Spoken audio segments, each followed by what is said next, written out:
Hi, everybody. I'm Bill Sanders, and this is Watch Art Sci, the art and science of watch collection. Today, we're going to talk about the art and science of the watch trade. And this is where people, instead of just paying money for a watch, they swap for it in a number of different fashions. And so, we're going to take a look at these. And there's as many combinations as you can imagine. I'm sure people will, they might trade their motorcycle for a watch, but we're just going to look at some of the basic types. And the first one is the simplest, and I made it really simple. I think I did anyway. And this is where you have one watch, and somebody wants to swap it for another.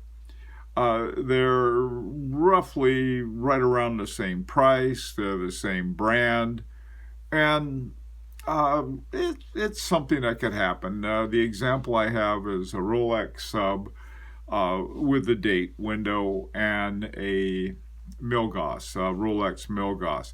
They're right around 80,000 new, and we'll say that they're both the same age. And after a while, somebody sees the guy with the sub sees the Milgauss and says, "Well, that's that looks like a nice watch, and it looks a little more formal for what he needs." And the guy with the Milgauss sees the guy with a Rolex, and he says, "Oh man, that's neat. I'd like to have a date and a few other things that are on the sub." And so they trade. Okay, there's no money involved or anything else. They just say, "Okay, I like yours," and so forth, and they trade.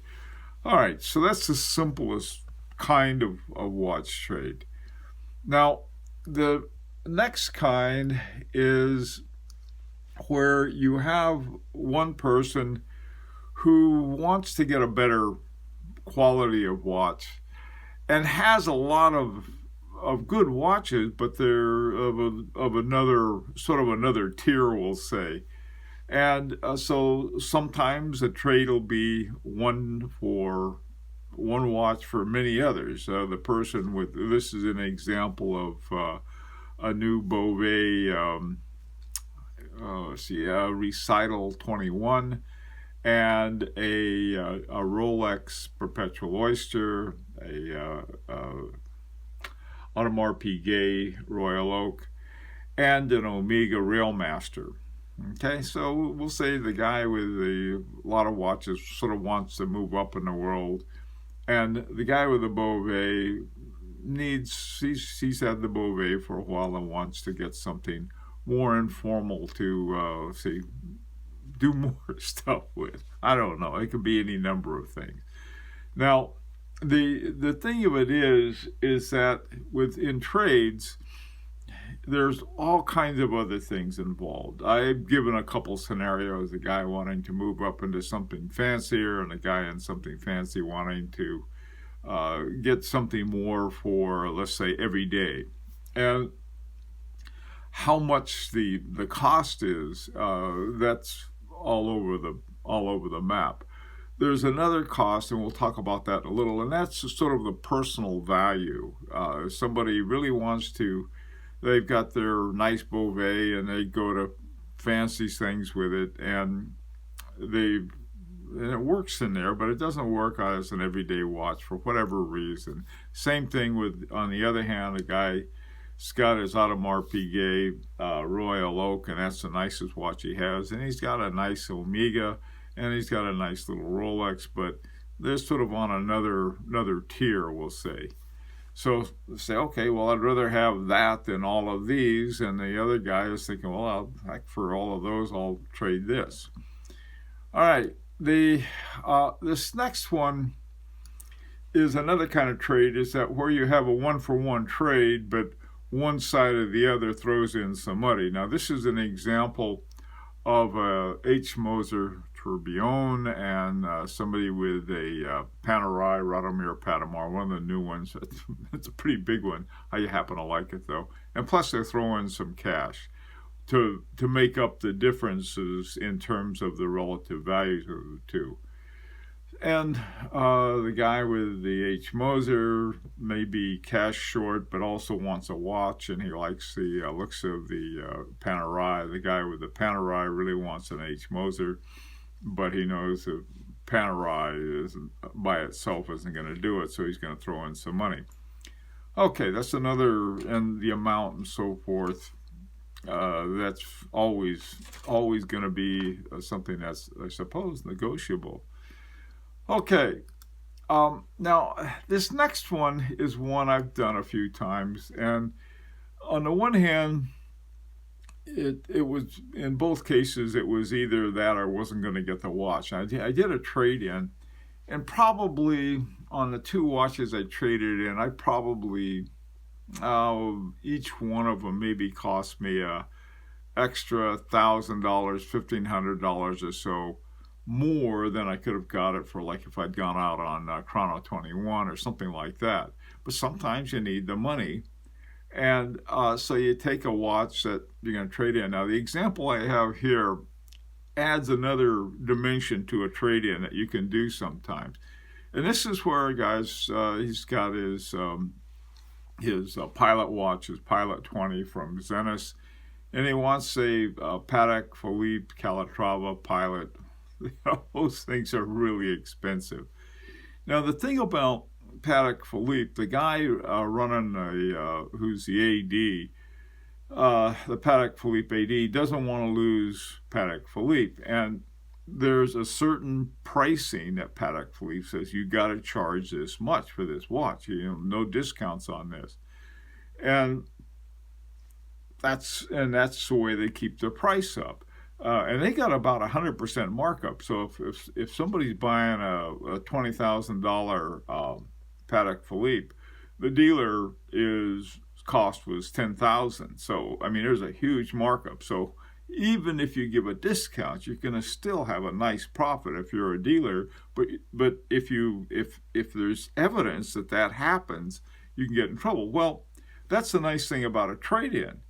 You can. Here's this little Zenith Pilot. I don't know what they cost, but they're not nowhere in the atmosphere of a Patek Philippe Calatrava Aviator or Pilot watch. And so what you do, you're the dealer, and the guy says, "Look, this is the best I can do. You give me a break on it." He says, "Well, I can't do that, but I'll tell you what. I'll give you more than I normally would on your Pilot watch, on your little Zenith there."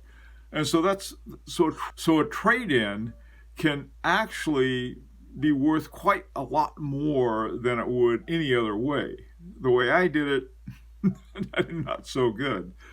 But on the other hand, if you play your cards right, I'll put it that way, you can end up with getting a lot more on a trade-in than literally any other way of trading it. Okay, now what I did, I put some things together, and there are more things in this, but I'll just the kinds of things I would consider in a trade-in. Given my penchant for movements, first thing I'd want to look at is the movement. Is this an in-house movement? Is it a good quality movement? For example, let's say I was interested in trading a Vacheron Content 10 for a certain Hermes. Okay, now Hermes they have what are in-house in a way, and that's with Vaucher movements, because they own 25% of Vaucher, and so they want something done, and they can have Vaucher do it for them. Okay, well, that's as good as an in-house. In fact, in a lot of ways, it's probably better because Vaucher has excellent movements. Okay, or on the other hand, if I've got a watch and it's got a movement by any other name, but it's an ETA, it's not a bad movement, it's just an inexpensive one. And I've got, let's say I have in my Vacheron Content 10, it's got an in-house movement. It's not a Val Fleurier in-house, but a Vacheron Content 10. I got a watch, at least in my mind, that's worth more than the watch that I'm trading for if it's got something like an ETA. So that's one of the things that at least I consider. The age of the watch. This basically, yes. I mean, you have, if it's a newer watch, at least in my mind, it's worth more than an older one. Now, I know that there are a lot of situations where that is not true in terms of the real world market. In other words, there's certain models that are rare or something that are older, and you get one of those are the ones that are worth the most. But as a general rule of thumb, I look at the age. If somebody's is, let's say, 10 years old and the one I want to trade is 2 years old, there's a big difference. Or maybe I have one that's brand new. Material. Now, what this is are they gold or stainless steel or platinum or whatever. The one that I got pictured there is a FP Journe Chronomet Blue, and they have a tantium, which is an unusual metal, very hard. And it's if you look at it in terms of the market value of tantalum, let's say compared to gold or platinum, it's a lot less. But on the other hand, there are very few watches that are made with that. It's very tough, and so that's something that you have to take into consideration. Okay, a final one I have here, and like I said, there's a lot more than this, is demand. Now, the reason I use the FP Journe Chronomet Blue is that thing is in huge demand. I mean, if you want one, and I think they go for $24,000. You got to get in a long line, and I'm talking 5 years to even longer sometimes. So there's a big fat demand. Now, if the watch you have, on the other hand, is not in high demand, then it's a different kind of thing. I know that a lot of Rolex buyers are saying, "Oh boy, this one is." I talked to my AD, and he says, "Oh, you're gonna have to wait 6 months or something like that." And so it's a very common thing, and if you have one that's in high demand, you can get a lot more for it. In fact, on this particular FP Journe, I have a FP Journe Chronomet Souverain, which is pretty much the same thing as this watch, except it's got a power reserve indicator. It's made of platinum, and I think they go for about somewhere in 30,000, something like that, new. On the used market, though, the demand for the blues is somewhat are higher, so that you can get more on the used market than you probably paid for the Chronomet Blue. So it's one of those things. That's where is demand. Now, that's one of those things, and the more you know about the watches, the better off you are on that. And it's never going to be one-on-one. Okay. There's Richard Patrick Jacobs II. Is the guy who does a lot of trading, watch swapping and so forth, and he knows what he's talking about. So I asked him about it, and I have a couple quotes that I liked. He said, "Trading takes a whole different mindset than buying for a few different reasons, and the more valuable the timepiece being traded, it takes an even more different mindset. Trading luxury timepieces is an in-depth genre, and as I stated, very different from simply buying." And that's very true. I mean, there's so many other kinds of things in it. The other thing that Richard pointed out was that when you get to the higher level, there are fewer people that you're dealing with, right? So that makes it even trickier. But I thought that was a very useful way of sort of putting the whole spectrum of buying, of trading watches. You're not dealing. I mean, sometimes money is involved, sometimes it's not. Sometimes multiple watches are involved. Maybe maybe your motorcycle's involved. Be a lot of different things. So it's not like buying a watch. Okay, so this was one of the reasons I did this video. I recently made a trade. And the trade went like this. This was my watch. I'd had this for a number of years. It's an El Lora Osmior extra thin. And I've had this watch a long time. It has, when I first got it, I was led to believe that a Frederick Piguet movement ran the thing, and I found out that that wasn't true. It was an ETA 7001.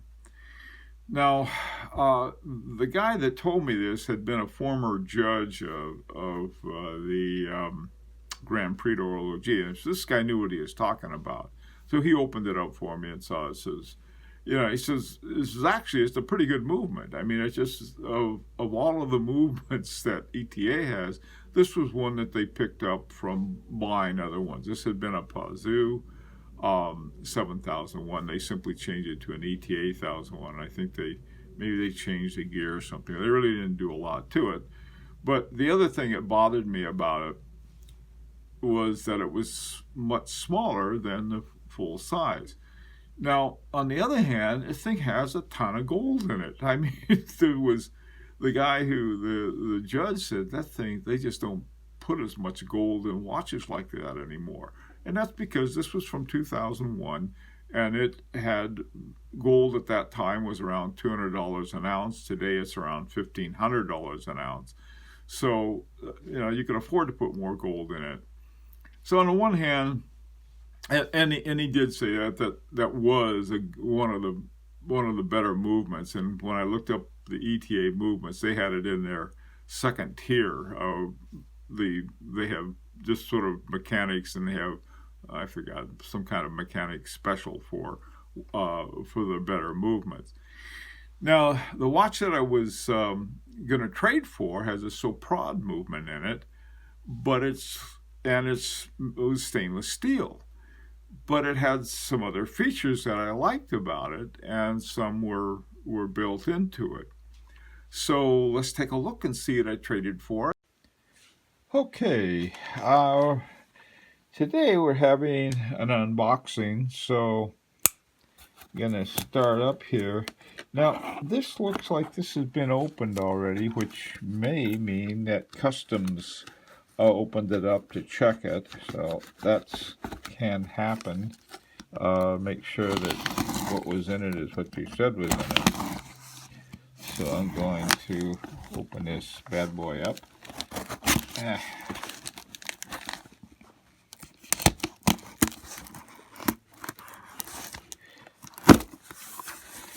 Okay, here we go.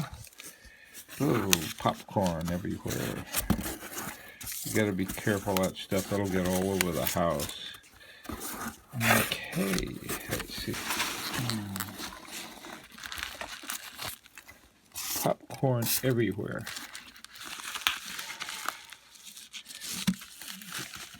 Very well wrapped. So I gotta start at the bottom.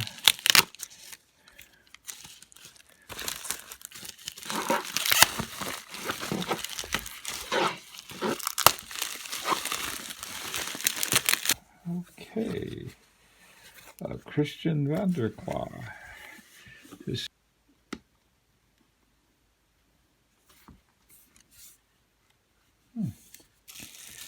Oh, here it is, all wrapped up. And now, one of the things about this, you're going to notice it doesn't have a strap with it.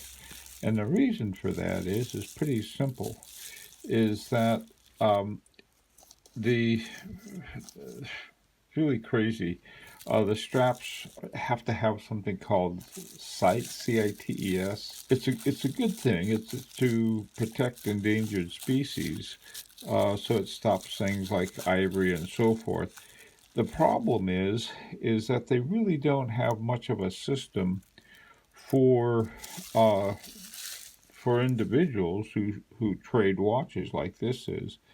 And so what I can do is that I can get the over here, I can get my own straps, and then I'll be okay.